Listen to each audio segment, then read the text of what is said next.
Penguin Random House Audio presents Phoenix Unbound by Grace Draven. Read for you by Katharine Mcewan. Part 1. Empire. Chapter 1. For Gilene, spring was the season neither of rain nor of planting, but of suffering. She waited beside her mother, sister, and brothers as the caravan of shackled women plodded down Barrow's Market Street toward the town square. The slavers of the Empire guided the line, shoving their cargo forward with harsh commands and the occasional warning crack of a whip. She had already exchanged farewells with her mother and siblings. Each had embraced her, dry-eyed and grim-faced. This wasn't their first parting, and for good or ill, it wouldn't be their last. Her eldest brother, Neelan, squeezed her shoulder. "We'll be waiting for you in the usual spot," he said in low tones meant for only her to hear. Gilene nodded, reaching up to pat his hand. Her eyebrows arched when her mother sidled a little closer, her fingertips brushing Gilene's sleeve in a hesitant caress. "Come back to us when it's over." Gilene kept her reply behind her teeth. It was never over. Not for her. Despite her mother's half-hearted gesture of comfort, she wouldn't defend her daughter. Gilene would endure this every year until her age and her scars crippled her so badly she could no longer wield her magic well enough to fool the Empire. And her burden became another's. Her resentment served to blunt her fear. She gave a quick nod before turning her back on her family and striding toward the line of captives. People hemmed either side of the dusty road. Their gazes, as she walked past them, were fearful, hopeful, ashamed. A few villagers, however, wore expressions of warning instead of pity on their faces. "Yes, come back to us," they seemed to say, "or else." Their stares shifted briefly past her shoulder to where her family huddled together to watch her leave. Not all shackles were fashioned of iron. Some of the villagers reached out to touch her, their fingers drifting across her sleeves or skirts like dead leaves. Gilene shrugged them off and made her way to the motley group at the end of the path.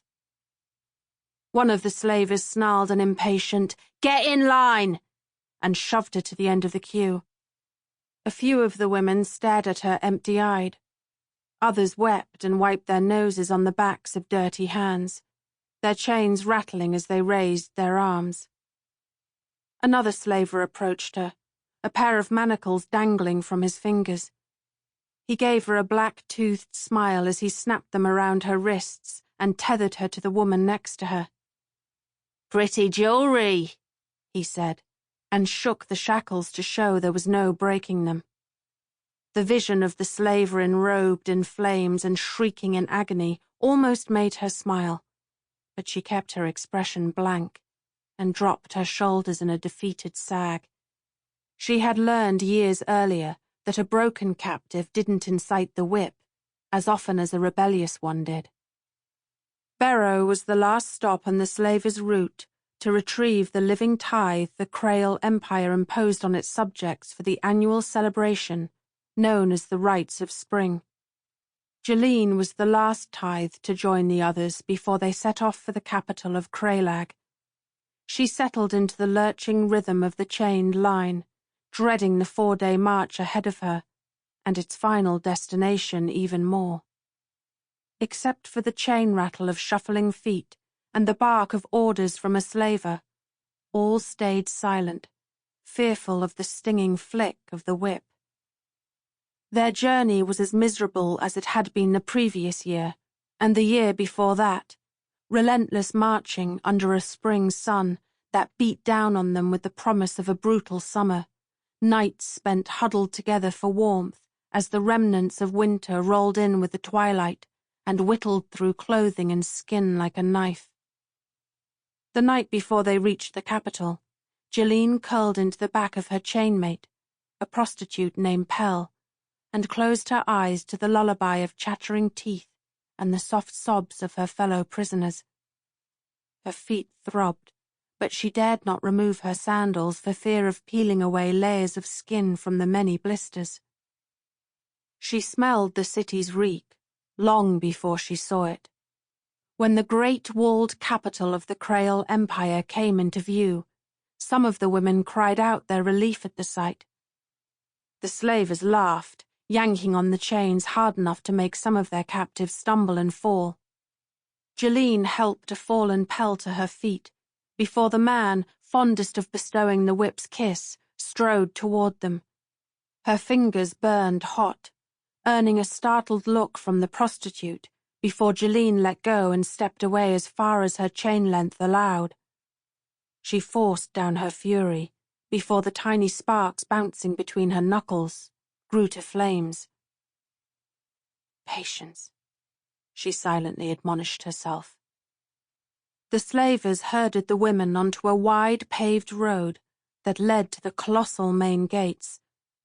The space around them disappeared as they were hemmed in by a milling throng of people, carts, and animals.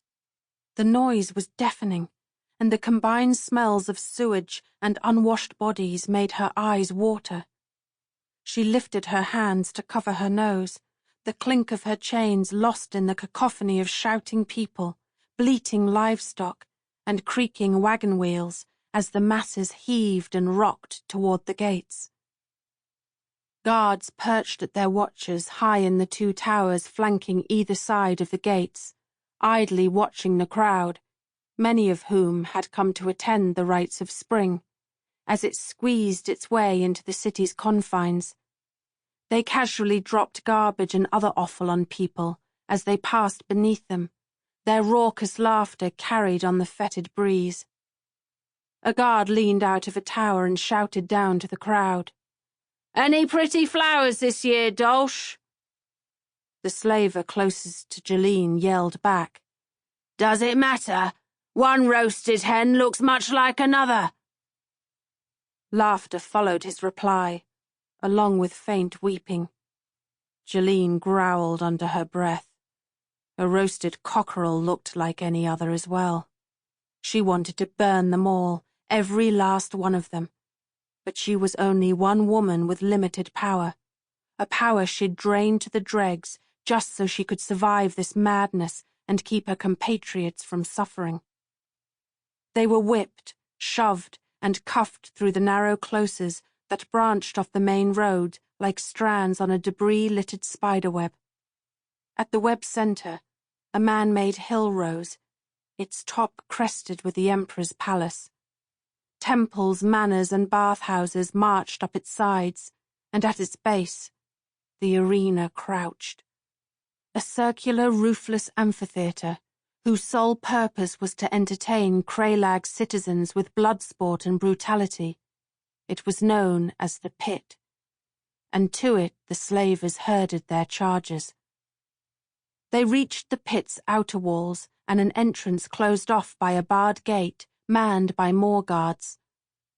The sunlight faded as the procession descended several flights of slippery steps, through passages dimly lit by torchlight. The walls narrowed, forcing everyone into a single line. All snaked through the labyrinthine maze until they reached a low-ceilinged chamber in the city's catacombs. Gilene inhaled a stuttered breath as she crossed the threshold, knowing what awaited them in the chamber. Fresh from the pit, covered in gore and reeking of sweat and butchery, the gladiators of the Empire lounged at the chamber's opposite end and eyed the newcomers. They didn't approach, but the weight of their leers pressed down on her as she and the other women huddled together. She pretended not to see them. These were the men who had survived the day's games, and their reward would be the sacrificial victims known as the flowers of spring. As one of those unfortunate blooms, Gilene would whore for her village tonight, and burn for it tomorrow. Sample complete. Ready to continue?